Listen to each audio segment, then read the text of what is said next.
Hello doctors. तो हमने न्यूप्लेसिया का सीरीज स्टार्ट किया था जिसमें आज हमारा सेकंड लेक्चर है। फर्स्ट लेक्चर में हमने डिस्कस किया था कि न्यूप्लेसिया क्या होता है, न्यूप्लाज्म क्या होता है, ट्यूमर क्या होता है, ट्यूमर और कैंसर में क्या डिफरेंस होता है। ये सारी बेसिक बातें 10 मिनट के लेक्चर में हमने डिस्कस की थी। तो अगर आपने फर्स्ट लेक्चर नहीं देखा है तो आप उसको देख लीजिए। उसके बाद अगर आप इस लेक्चर पर कंटिन्यू करेंगे तो आपको ज्यादा अच्छे से समझ में आएगा। आज के लेक्चर में बेसिकली हम समझने जा रहे हैं कि न्यूप्लाज्म और ट्यूमर कितने तरह के होते हैं।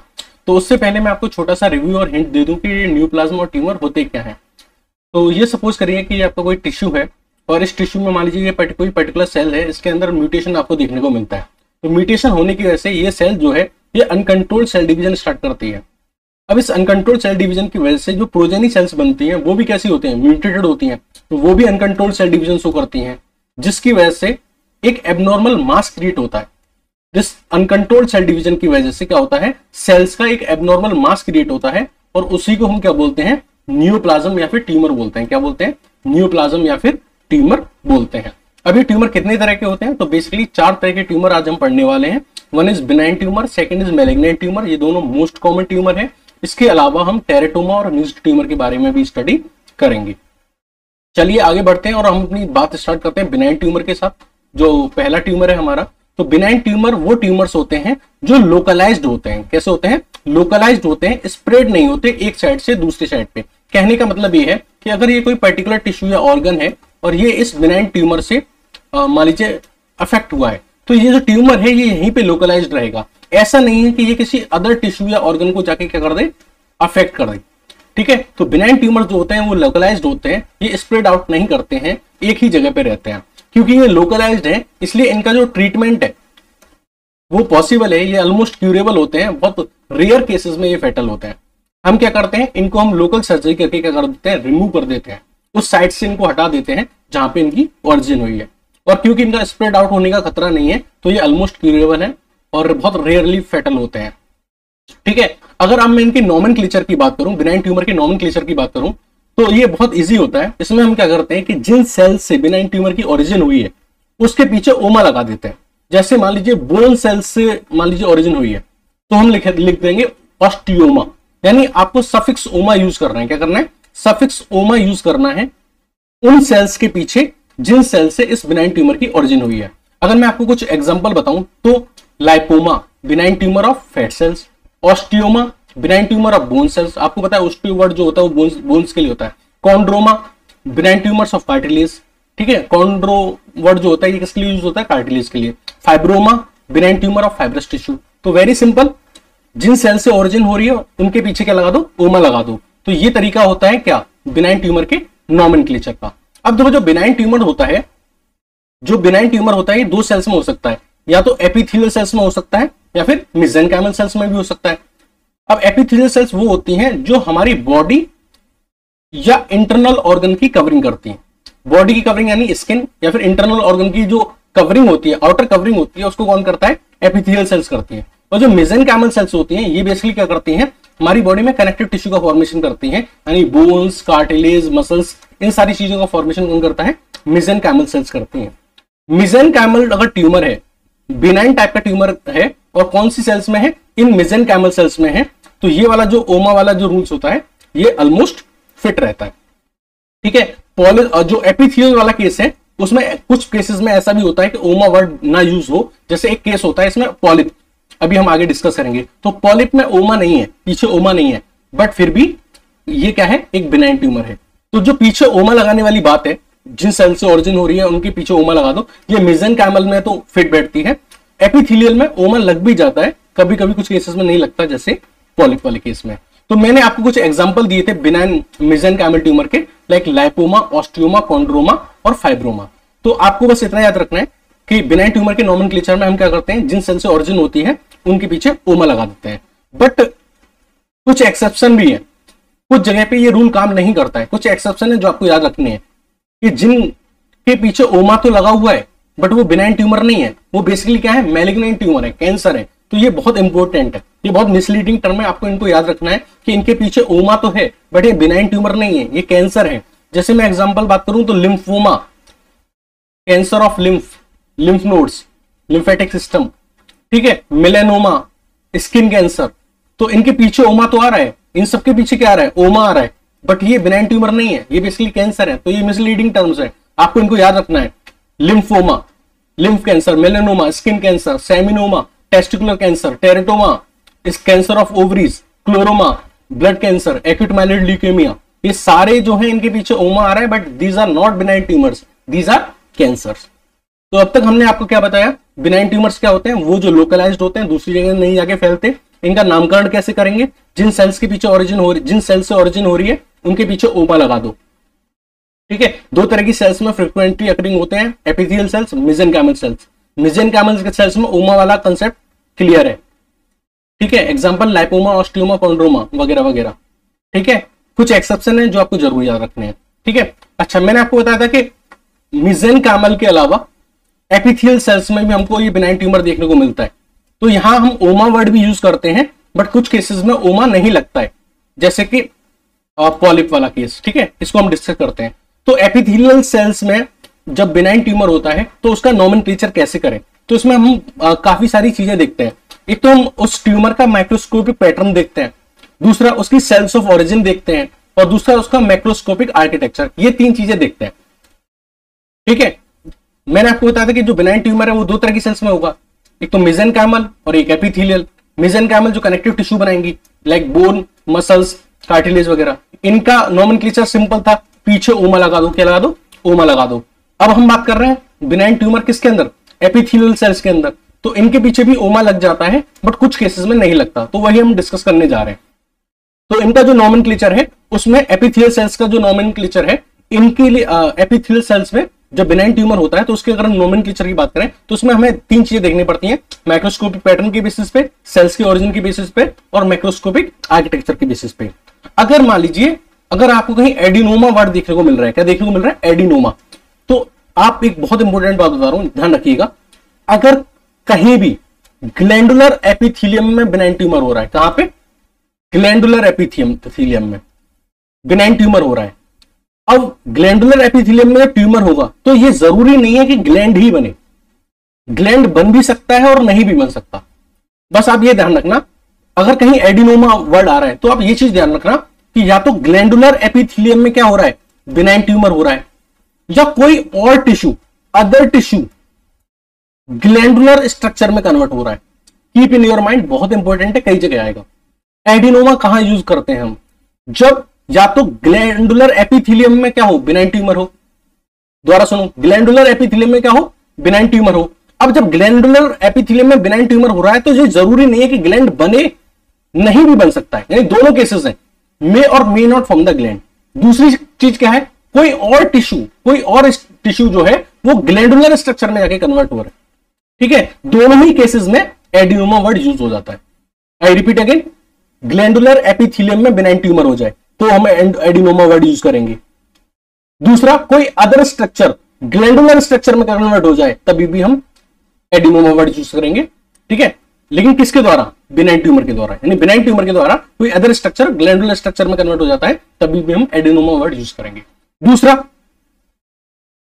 एक और एग्जांपल है सेल्स ऑफ ओरिजिन के बेस पे। तो सेल्स ऑफ ओरिजिन के बेस पे जैसा कि एग्जांपल है रेनाल ट्यूबुलर एडिनोमा। अब इसमें क्या होता है, ये जो किडनी की सेल्स है, किडनी की जो सेल्स है, किडनी में जो आपको पता है पीसीटी, डीसीटी, लूप ऑफ हेले होती हैं। ठीक है, ये क्या होती हैं, ट्यूबुल्स होती हैं, रेनाल ट्यूबुल्स होती हैं। तो इन मान लीजिए पीसीटी है, प्रॉक्सिमल कन्वोल्यूटेड ट्यूबुल है। अब इसकी जो सेल्स है वो ग्लैंडुलर स्ट्रक्चर में कन्वर्ट हो जाती हैं। तो ये दूसरा वाला केस फॉलो हो रहा है कि नहीं, कोई अदर स्ट्रक्चर है वो ग्लैंडुलर स्ट्रक्चर में कन्वर्ट हो रहा है, इसलिए हमने पीछे वर्ड क्या लगा दिया, एडिनोमा। और ये अदर स्ट्रक्चर क्या है, किडनी की सेल्स है, इसलिए हमने पूरा नाम क्या दे दिया, रेनाल ट्यूबुलर एडिनोमा। बात समझ में आई आपको, बात समझ में आई। या तो कोई ग्लैंडुलर एपिथेलियम में बिनाइन ट्यूमर हो जाए, ठीक है, या फिर कोई अदर स्ट्रक्चर ग्लैंडुलर स्ट्रक्चर में कन्वर्ट हो जाए, दोनों केस में एडिनोमा वर्ड यूज करते हैं। ठीक है, रेनाल ट्यूबुलर एडिनोमा क्या मतलब है कि जो किडनी के अंदर ट्यूबुल्स है, नेफ्रॉन की जो ट्यूबुल्स है उनके अंदर क्या हो रहा है, बिनाइन ट्यूमर हो रहा है, जिसकी वजह से वो ग्लैंडुलर स्ट्रक्चर में कन्वर्ट हो रही है, इसलिए हमने नाम दे दिया renal tubular adenoma. Macroscopic structure के बेसिस पे तीन तरह के हमको बिनाइन एपिथेलियल ट्यूमर देखने को मिले, एक था पेपिलोमा, एक था सिस्ट एडिनोमा और एक था पॉलिप। तीनों के बारे में डिस्कस करते हैं। तो सबसे पहले जो कंफ्यूज करते हैं उनके बारे में डिस्कस करते हैं। पैपिलोमा और पॉलिप में क्या अंतर होता है, ठीक है, वो समझिए। तो मैक्रोस्कोपिक आर्किटेक्चर के बेसिस पे हमको 3 पॉइंट देते, पैपिलोमा, ठीक है, पॉलिप और सिस्ट एडिनोमा, सिस्ट एडिनोमा, ठीक है। सबसे पहले हम पैपिलोमा और पॉलिप के बारे में बात करते हैं। तो पैपिलोमा क्या होता है, ये फिंगर लाइक वर्टी प्रोजेक्शन होता है, यानी स्किन है, इस पे इस तरीके से फिंगर लाइक वर्टी प्रोजेक्शन बन जाए, फिंगर लाइक या फिर वर्टी प्रोजेक्शन बन जाए, तो इस कंडीशन को हम क्या बोलते हैं, पैपिलोमा। लेकिन यही फिंगर लाइक वर्टी प्रोजेक्शन अगर इंटरनल ऑर्गन्स के अंदर बनते हैं, कहां बनते हैं, इंटरनल ऑर्गन के अंदर बनते हैं, तो हम इसको बोलते हैं पॉलिप। कहने का मतलब यह है फिंगर लाइक प्रोजेक्शन अगर आपकी स्किन पे बन रहे हैं, बॉडी सरफेस पे बन रहे हैं, बॉडी सरफेस पे, एक्सटर्नल बॉडी सरफेस यानी स्किन पे बन रहे हैं, तो हम बोलेंगे पैपिलोमा। लेकिन यही फिंगर लाइक वर्टी प्रोजेक्शन अगर अंदर बॉडी के अंदर इंटरनल ऑर्गन्स के ऊपर बन रहे हैं, लाइक आपके स्टमक के ऊपर, लाइक आपके इंटेस्टाइन के ऊपर, लाइक आपके लिवर के ऊपर, यानी इंटरनल ऑर्गन्स के ऊपर बन रहे हैं, तो इस कंडीशन को पॉलिप्स बोलता है। समझ में आ गया? अगर एक्सटर्नल सरफेस पे है या फिर इंटरनल ऑर्गन पे है, एक्सटर्नल सरफेस पे है तो पैपिलोमा, इंटरनल ऑर्गन के ऊपर है तो polyp. Example skin polyp, papilloma, intestinal polyps या फिर कॉलोनिक पॉलिप्स। जो पैपिलोमा होते हैं ये क्या होते हैं, produce as benign epithelial tumour. लेकिन जो पॉलिप्स होते हैं वो बिनाइन और मैलिग्नेंट दोनों तरह के होते हैं। जो पैपिलोमा होता है ये एपिथेलियल ट्यूमर होते हैं, एपिथेलियल से ओरिजिन होती है, और जो पॉलिप होता है वो भी एपिथेलियल से होती है, लेकिन कौन से, म्यूकोजल सरफेस से। किससे, म्यूकोजल सरफेस से। जो पैपिलोमा होते हैं वो मे बी मैक्रोस्कोपिक और माइक्रोस्कोपिक, बट जो पॉलिप होते हैं वो कैसे होते हैं, मैक्रोस्कोपिक होते हैं, ठीक है। अब मान लीजिए कोई ऐसा पॉलिप है जो ग्लैंडुलर टिश्यू में जनरेट हो रहा है, या ऐसा पॉलिप है जो ग्लैंडुलर टिश्यू में जनरेट हो रहा है, तो ऐसे पॉलिप को हम कैसे क्या बोलेंगे, एडिनोमेटस पॉलिप बोलेंगे। क्या बोलेंगे, एडिनोमेटस पॉलिप बोलेंगे। मैंने आपको बताया था कहीं भी ग्लैंडुलर स्ट्रक्चर इन्वॉल्व हो रहा है या ग्लैंडुलर स्ट्रक्चर का फॉर्मेशन हो रहा है, वहां एडिनोमा लगाना है। तो अगर कोई पॉलिप ग्लैंडुलर टिश्यू में जनरेट हो रहा है, जैसे आपको पता है कि आपकी, जैसे मैं इसका एग्जांपल लूं इंटेस्टाइनल पॉलिप, तो आपको पता है आपका इंटेस्टाइन हो या स्टमक हो, दोनों में ग्लैंड प्रेजेंट होता है। स्टमक में गैस्ट्रिक ग्लैंड प्रेजेंट होते हैं, इंटेस्टाइन में इंटेस्टाइनल ग्लैंड प्रेजेंट होते हैं। तो मान लीजिए पॉलिप का फॉर्मेशन हो रहा है, बट ये ग्लैंड से भी इन्वॉल्व हो रहे हैं, गैस्ट्रिक ग्लैंड भी इन्वॉल्व हो रहे हैं या इंटेस्टाइनल ग्लैंड भी इन्वॉल्व हो रहे हैं, तो उस कंडीशन को हम बोलेंगे एडिनोमेटस पॉलिप, ठीक है। पैपिलोमा, पॉलिप समझ में आ गया आपको। अब बात करते हैं सिस्ट एडिनोमा के बारे में। तो सिस्ट एडिनोमा क्या होता है, आपने बहुत एक कॉमन चीज सुनी होगी कि ओवरी में सिस्ट का फॉर्मेशन होना, एक लार्ज सिस्टिक मास का फॉर्मेशन हो जाता है, कहां पे, ओवरी के अंदर, ओवेरियन सिस्ट जिसको बोलते हैं। तो इसका फॉर्मेशन होना क्या कहलाता है, ओवेरियन सिस्ट एडिनोमा कहलाता है। आपने अगर ओवरी का स्ट्रक्चर पढ़ा हो तो ये ओवरी का स्ट्रक्चर होता है, ये आउटर मोस्ट क्या होती है, एपिथेलियम होती है, ठीक है। फिर अंदर क्या होता है, स्ट्रोमा भरा हुआ होता है, क्या होता है, स्ट्रोमा भरा हुआ होता है, और फिर यहाँ क्या होती है, फॉलिकुलर सेल्स होती हैं। क्या होती है, फॉलिकुलर सेल्स होती हैं। तो ये जो ओवरी की एपिथेलियम है, इस एपिथेलियम में क्या होता है कि कुछ पाउच बन जाते हैं, फ्लूइड फिल्ड सैक्स बन जाते हैं, ठीक है, पाउच बन जाते हैं। इनको हम बोलते हैं सिस्ट। क्या बोलते हैं, सिस्ट बोलते हैं। कहां बनते हैं, ओवरी के एपिथेलियम में। तो ओवरी के एपिथेलियम में ग्लैंडुलर एपिथेलियम होती है ये बेसिकली, इसलिए यहां भी देखो वर्ड एडिनोमा आएगा। तो ओवरी की जो ग्लैंडुलर एपिथेलियम होती है उसमें लार्ज सिस्टिक मासेस बन जाते हैं। सिस्टिक मासेस का मतलब होता है फ्लूइड फिल्ड सेक्स। तो फ्लूइड फिल्ड सेक्स बन जाते हैं in the epithelium of the ovary, that is glandular epithelium. तो ऐसे लार्ज सिस्टिक मासेस का फॉर्मेशन होना in the glandular epithelium of the ovary, it is known as ovarian cyst adenoma. So this was all about the benign tumor. Now we will next move forward on the malignant tumor. तो malignant tumor क्या होता है, malignant tumor वो tumour होते हैं जो एक जगह से दूसरी जगह जाके स्प्रेड आउट होते हैं, यानी कि ये लोकलाइज्ड नहीं होते, ये लोकलाइज्ड नहीं होते, ये it can invade and destroy adjacent structure. ये क्या करेंगे, मान लीजिए इस पर्टिकुलर टिश्यू या ऑर्गन में हो रहे हैं, तो ये अपने पास वाले टिश्यू या ऑर्गन को भी जाके क्या करेंगे, इन्फेक्ट करेंगे। तो यहां पे अगर मान लीजिए क्या है, मैलिग्नेंट ट्यूमर है, तो ये दूसरी जगह चला जाएगा और अदर इसके आसपास वाले जो टिश्यू या ऑर्गन है उनको भी क्या करेगा, अफेक्ट करेगा। और ऐसे करके स्प्रेड आउट होना, एक टिश्यू ऑर्गन से दूसरे टिश्यू ऑर्गन में जाके उसको इन्फेक्ट करना, ये क्या कहलाता है, मेटास्टेसिस। क्या कहलाता है, मेटास्टेसिस। तो ये जो मैलिग्नेंट ट्यूमर्स होते हैं ये क्या शो करते हैं, मेटास्टेसिस शो करते हैं, ठीक है, मेटास्टेसिस शो करते हैं। और ध्यान रखना मैलिग्नेंट ट्यूमर को ही हम क्या बोलते हैं, कैंसर बोलते हैं। मैलिग्नेंट ट्यूमर को ही हम क्या बोलते हैं, कैंसर बोलते हैं। मैंने आपको एक बात बताई थी कि सारे ट्यूमर कैंसर नहीं होते, ऑल ट्यूमर कैंसर नहीं होते, ऑल ट्यूमर कैंसर नहीं होते, सिर्फ वो ट्यूमर जो मैलिग्नेंट नेचर के होते हैं, मैलिग्नेंट नेचर के होते हैं, यानी जो एक जगह से दूसरी जगह जाके फैलते हैं, वही सिर्फ कैंसर कहलाते हैं।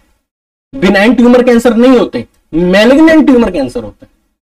बात समझ में आ गई? तो मैलिग्नेंट ट्यूमर जो होते हैं ये स्प्रेड आउट होते हैं from one side to another side,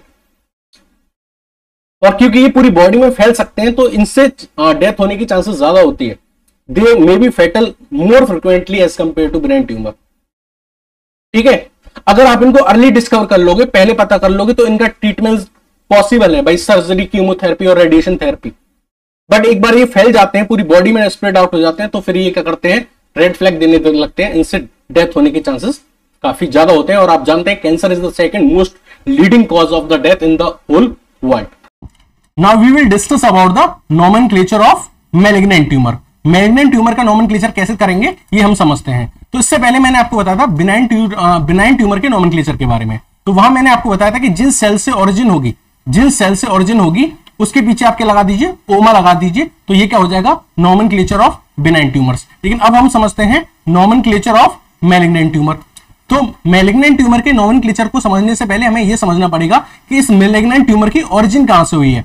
अगर इसकी ओरिजिन मेसेनकाइमल टिश्यू से हुई है, एपिथेलियल टिश्यू से हुई है, या फिर उन सेल से हुई है जो ब्लड का फॉर्मेशन करती हैं। तीन केसेस हो सकते हैं। ठीक है, तो सबसे पहले समझते हैं कि अगर ओरिजिन मेसेनकाइमल टिश्यू से हुई है तो क्या करेंगे। तो हम क्या करेंगे, वो सेल्स या वो टिश्यू जिसमें मैलिग्नेंट ट्यूमर हो रहा है उसके पीछे सार्कोमा वर्ड यूज कर देंगे। उसके पीछे क्या लगा देंगे, सार्कोमा। सार्कोमा वर्ड कब यूज करते हैं, मेसेनकाइमल टिश्यू से ओरिजिन वाले केस में, ध्यान रखना। ठीक है, इसके एग्जांपल जैसे कि ऑस्टियोसार्कोमा यानी कि बोन्स का मैलिग्नेंट ट्यूमर, लाइपोसार्कोमा यानी कि फैट सेल्स का मैलिग्नेंट ट्यूमर, कॉन्ड्रोसार्कोमा कार्टिलेज का मैलिग्नेंट ट्यूमर। ठीक है, मायोसार्कोमा मसल्स का मैलिग्नेंट ट्यूमर। यानी कि अगर मेसेनकाइमल टिश्यू से ओरिजिन हुई है मैलिग्नेंट ट्यूमर की तो वहां वर्ड सार्कोमा यूज होगा।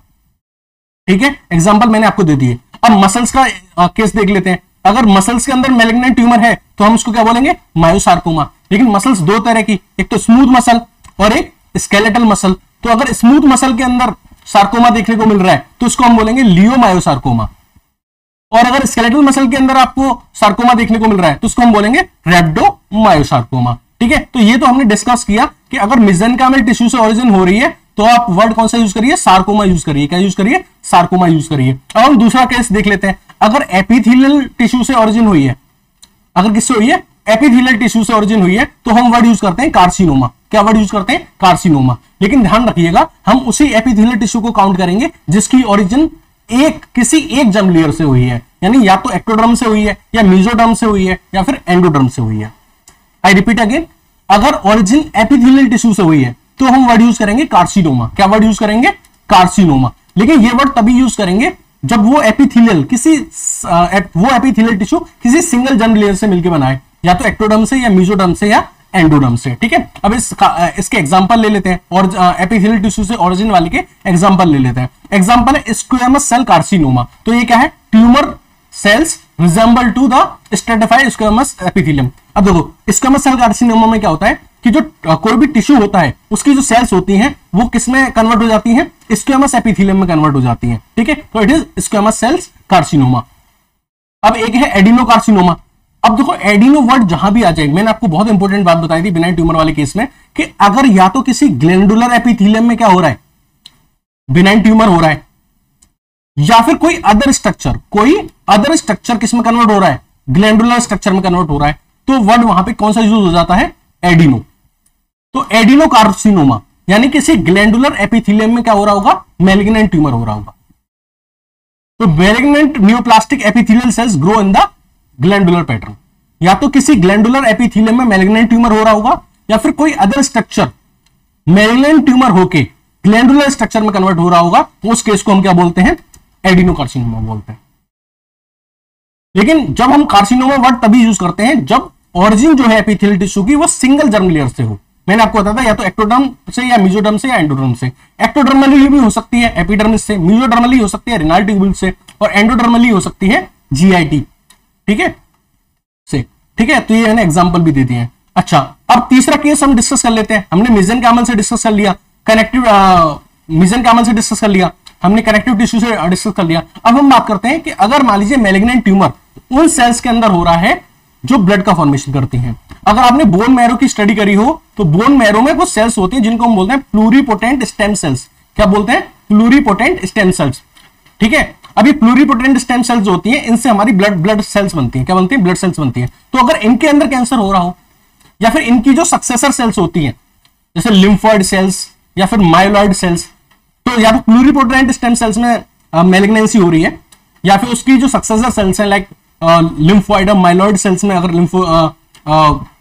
मैलिग्नेंसी हो रही है तो जो केस होगा वो क्या कहलाएगा? ल्यूकेमिया और लिम्फोमा। अगर मान लीजिए लिम्फॉइड सेल्स में क्या हो रहा है, लिम्फोइड सेल्स में अगर मैलिग्नेंसी हो रही है तो हम बोलेंगे लिम्फोमा। क्या बोलेंगे? लिम्फोमा। और अगर मान लीजिए माइलॉइड सेल्स में अगर मैलिग्नेंसी हो रही है तो हम इसको बोलेंगे ल्यूकेमिया या फिर WBC का कैंसर।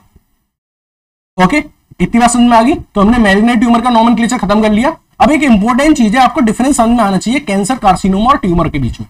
ये तीनों वर्ड आपको क्रिस्टल क्लियर होने चाहिए आपके दिमाग में। लोग समझते हैं कि ये सेम टर्म है, सेम टर्म नहीं है। ट्यूमर एक जनरल वर्ड है। ट्यूमर क्या है? एक जनरल एबनॉर्मल ग्रोथ है। कोई भी एबनॉर्मल ग्रोथ हो रही है, अब वो बिनाइन भी हो सकती है और मैलिग्नेंट भी हो रही है। यानी कोई भी एक एबनॉर्मल ग्रोथ हो रही है वो बिनाइन नेचर की भी हो सकती है, मैलिग्नेंट नेचर की भी हो सकती है। हमने उसको नाम दे दिया ट्यूमर। क्या नाम दे दिया?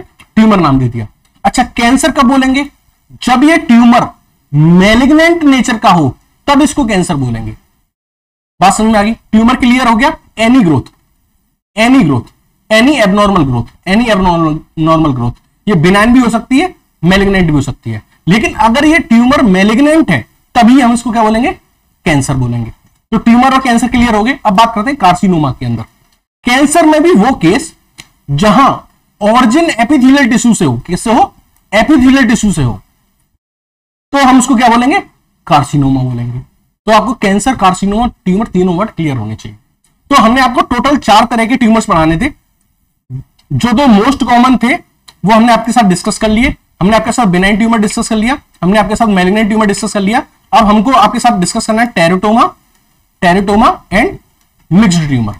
टेरोटोमा एंड मिक्स्ड ट्यूमर हमें आपके साथ अब डिस्कस करना है, 2 रह गए। चलिए स्टार्ट करते हैं टेरोटोमा से। तो टेरोटोमा क्या होता है? तो टेरोटोमा वो न्यूप्लाज्म है या वो ट्यूमर है जिसकी ओरिजिन 2 से ज्यादा जर्म लेयर से हुई है। 2 से ज्यादा जर्म लेयर से हुई है। याद करो, इससे पहले मैंने आपको बताया था कार्सिनोमा। कार्सिनोमा में मैंने आपको बताया था एपिथेलियल टिश्यू का ट्यूमर है, एपिथेलियल टिश्यू का ट्यूमर है। लेकिन यहां पे सिर्फ एक जर्म लेयर इन्वॉल्व होती है, एक जर्म लेयर इन्वॉल्व होती है। लेकिन टेरोटोमा में क्या होता है? ऐसा ट्यूमर जहां 1 से 2 से ज्यादा जर्म लेयर यूज में आती है। समटाइम्स तीनों जर्म लेयर यूज में आ जाती है। तो एक्टोडर्म, मेसोडर्म, एंडोडर्म, तीनों से मिला के ऑरिजिन अगर हो रही है तो हम उसको क्या बोलते हैं? टेरोटोमा बोलते हैं। मतलब या तो 2 जर्म लेयर इन्वॉल्व हो रही है या 2 से ज्यादा जर्म लेयर इन्वॉल्व हो रही है। कभी कभी तीनों जर्म लेयर का इन्वॉल्वमेंट होता है। उस केस में हम क्या बोलते हैं? ट्यूमर को टेरोटोमा बोलते हैं। ठीक है, अब जो ये टेरोटोमा है ये मैलिग्नेंट प्रॉपर्टी भी शो कर सकता है और बिनाइन प्रॉपर्टी भी शो कर सकता है।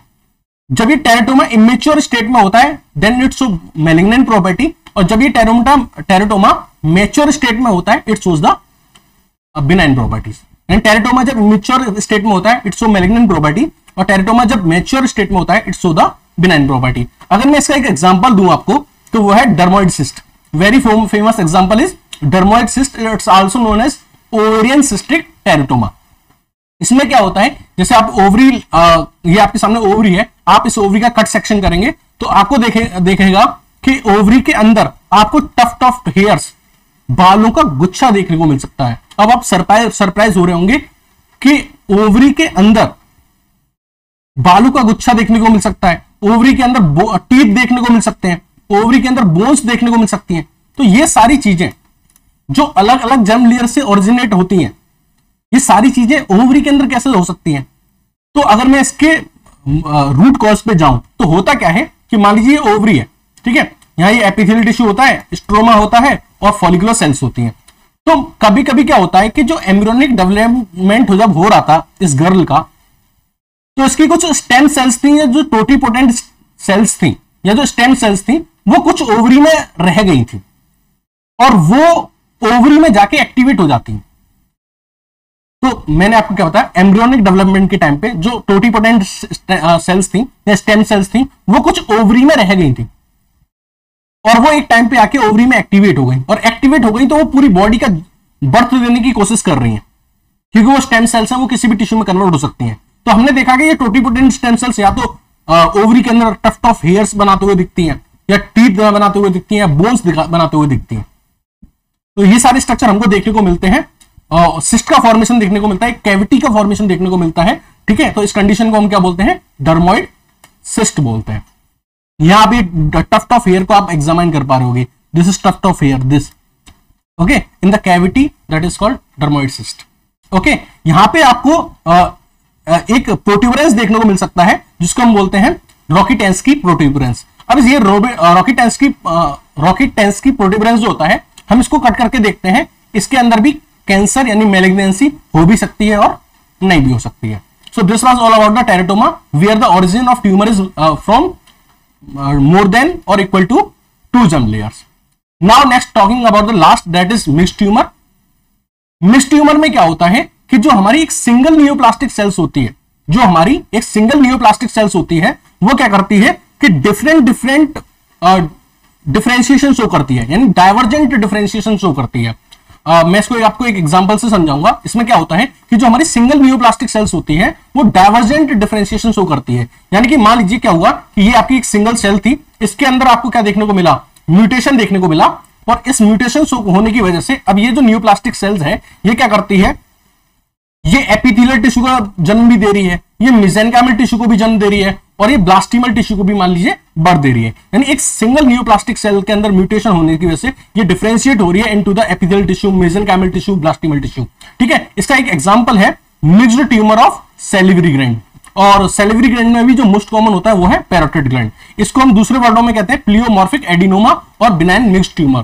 प्लियोमॉर्फिक एडिनोमा क्यों बोल रहे हैं, क्योंकि हमें डिफरेंट तरह के स्ट्रक्चर देखने को मिल रहे हैं, एपिथेलियल टिश्यू देखने को मिल रहा है, मेसेनकाइमल टिश्यू भी देखने को मिल रहा है, ब्लास्टिमल टिश्यू भी इसके अंदर देखने को मिल रहा है। तो tumour contain epithelial component scattered with in the myxoid stroma that contain island of cartilage और bones। तो मैं आपको एक डायग्राम दिखाना चाहता हूं, एक मिनट दिखाते हैं आपको डायग्राम।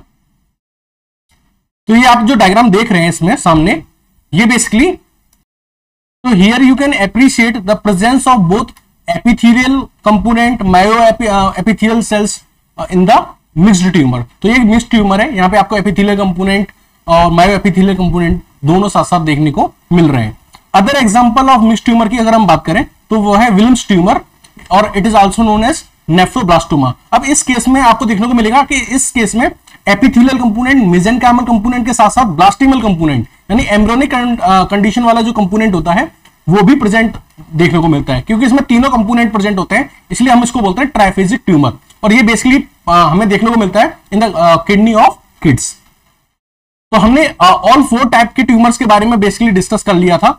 हमने बिनाइन ट्यूमर डिस्कस किया, देन हमने मैलिग्नेंट ट्यूमर डिस्कस किया, देन टेरेटोमा हमने डिस्कस किया, उसके बाद हमने मिक्स्ड ट्यूमर डिस्कस किया। अब हमें बेसिकली जो 2 मोस्ट कॉमन टाइप के ट्यूमर है, बिनाइन ट्यूमर और मैलिग्नेंट ट्यूमर, इनके बीच में हमको देखना है, कंपैरिजन थोड़ा सा करना है on the basis of microscopy.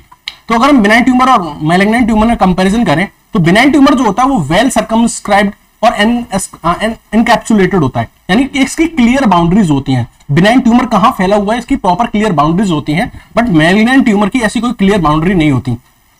Benign tumour आपको पता है कैसा होता है, लोकलाइज्ड होता है, और ये कैसा होता है, नॉन लोकलाइज्ड होता है। ये अपने आसपास के टिश्यू में क्या होता है, स्प्रेड आउट होता है। तो बिनाइन ट्यूमर के जो सराउंडिंग टिश्यू होते हैं वो ऑफन कंप्रेस्ड होते हैं, बट जो मैलिग्नेंट टिश्यू होता है ये अपने आसपास के टिश्यू में जाके क्या करता है, इन्वेड करता है। अगर हम साइज की बात करें तो usually, it is not compulsory, but usually benign tumour is small as compare to the malignant tumour. Secondary changes benign tumour में लेस ऑफन देखने को मिलते हैं, बट ये मैलिग्नेंट ट्यूमर में हमको ज्यादा देखने को मिलते हैं। कुछ और टर्म्स हैं जिनको हमें साथ के साथ समझना चाहिए, उनमें से एक टर्म है हेमेटोमा और दूसरा टर्म है कॉरिस्टोमा। ये दोनों वर्ड भी आपको क्लियर होने चाहिए। हेमाटोमा जो है, आपने इसके पीछे ओमा देख रहे हैं तो आपको क्या समझ में आता है कि ये क्या है, एक तरह का बिनाइन ट्यूमर है। बट ये बिनाइन ट्यूमर किस नेचर का है, डिसऑर्गेनाइज्ड नेचर का है। हमने आपको बताया था कि हम इसको अलग से क्यों पढ़ रहे हैं, हमने आपको बताया था कि जो बिनाइन ट्यूमर होते हैं वो कैसे होते हैं, वेल सर्कमस्क्राइब्ड होते हैं, यानी ये वेल बाउंड्री होती है इनकी। बट हेमाटोमा है तो benign tumour, but it is not having the proper organized nature. It is of the disorganized nature. And the cause of this is due to the abnormality in the chromosome number 6. इसका example है pulmonary haematoma. अब pulmonary से आप ये समझ गए होंगे कि ये कहां पे पाया जाएगा, लंग्स में पाया जाएगा. तो लंग्स में क्या प्रेजेंट होते हैं, हमारे कुछ कार्टिलेज प्रेजेंट होते हैं, और उन कार्टिलेज के अंदर क्या होता है, इरेगुलर तरीके से प्रोलिफरेशन होता है, एबनॉर्मल ग्रोथ होती है. उस कंडीशन को हम क्या बोलते हैं, पल्मोनरी हेमाटोमा बोलते हैं, या फिर पल्मोनरी कॉन्ड्रोमा बोलते हैं, क्योंकि ये कार्टिलेज के अंदर क्या हो रहा है, बिनाइन ट्यूमर हो रहा है. ठीक है, एक वर्ड आपको और क्लियर होना चाहिए, दैट इज कॉरिस्टोमा. कॉरिस्टोमा बेसिकली एक ट्यूमर नहीं है, ये एक एक्टोपिक टिश्यू प्रोलिफरेशन है. यानी मान लीजिए एक जगह का टिश्यू उठ के जाके दूसरी जगह जाके क्या होने लग जाए, प्रोलिफरेट करने लग जाए. जैसे मान लीजिए कि स्टमक का कोई टिश्यू है, वो वहां से हट के और वो इंटेस्टाइन में जाके क्या करने लग जाए, ग्रो करने लग जाए, तो उसको हम क्या बोलेंगे, कॉरिस्टोमा बोलेंगे. एग्जाम्पल है pancreatic tissue present on the stomach wall. अब हम बात करेंगे एपिडेमोलॉजी की, एपिडेमोलॉजी ऑफ कैंसर. तो कैंसर आपको पता है कि सेकंड लार्जेस्ट कॉज होता है डेथ का in all over the world, और मोस्ट कॉमन कैंसर जो पाए जाते हैं वर्ल्ड वाइड वो है lung cancer, breast cancer and prostate cancer and colorectal. तो ये in the order of ranking है. जो सबसे ज्यादा डेथ कॉज करते हैं वो है lung cancer, breast cancer in the female and prostate cancer in the male and colorectal cancer. India में अगर मैं बात करूं तो इंडिया में it is most common breast cancer in the female and prostate cancer is most probable in the mails.